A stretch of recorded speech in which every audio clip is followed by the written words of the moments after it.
இன்றைக்கி ரெசிபி ஒரு ஹெல்த்தியான பராத்தா ரெசிபி. இதில் வந்து நம்ம முட்டைக்கோஸ் ஸ்டஃப் பண்ணி செஞ்சுருக்கோம். இது வந்து குழந்தைங்களுக்கு நீங்கள் ஸ்கூல் லஞ்ச் பாக்ஸ் கூட ட்ரை பண்ணலாம். முட்டைக்கோஸ் சாப்பிடாத குழந்தைங்களுக்குலாம் இந்த மாதிரி நீங்கள் ஸ்டஃப் பண்ணி செஞ்சு கொடுக்கலாம்.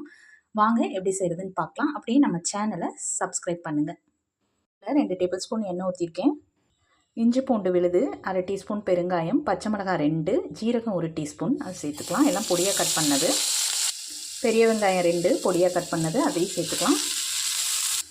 ஒரு கப் அளவு முட்டைக்கோஸ் பொடியாக கட் பண்ணது அது சேர்த்துக்கலாம். மஞ்சத்தூள் 1/2 டீஸ்பூன், மிளகாத்தூள் 1/2 டீஸ்பூன், மல்லித்தூள் 1/2 டீஸ்பூன், கரம் மசாலா 1/4 டீஸ்பூன், உப்பு 1 டீஸ்பூன். ஒரு 5 நிமிஷம் நல்லா வதக்கி விடுங்க. தண்ணிலாம் தெளிக்க வேண்டாம்.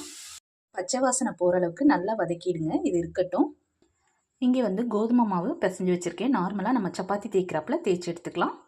சப்பாத்தி தேய்ச்சதில் நம்ம எடுத்து வச்சுருந்த முட்டைக்கோஸ் ஸ்டஃபிங்கை வச்சுக்கலாம். இப்போ திரும்ப மாவை டிப் பண்ணி தேய்ச்சிக்கலாம். முட்டைக்கோஸ் ஸ்டஃப் பண்ணியிருந்த பராத்தாவை தோசை பேனில் போட்டிருக்கேன். அது கூட வந்து நான் வெண்ணெய் ஆட் பண்ணியிருக்கேன். நீங்கள் நெய் கூட ஆட் பண்ணிக்கலாம். 2 சைடும் வெந்தோன்னே திருப்பி போட்டு எடுக்கலாம். இந்த அருமையான முட்டைக்கோஸ் பராத்தாவை ட்ரை பண்ணி பார்த்துட்டு கமெண்ட் பண்ணுங்கள்.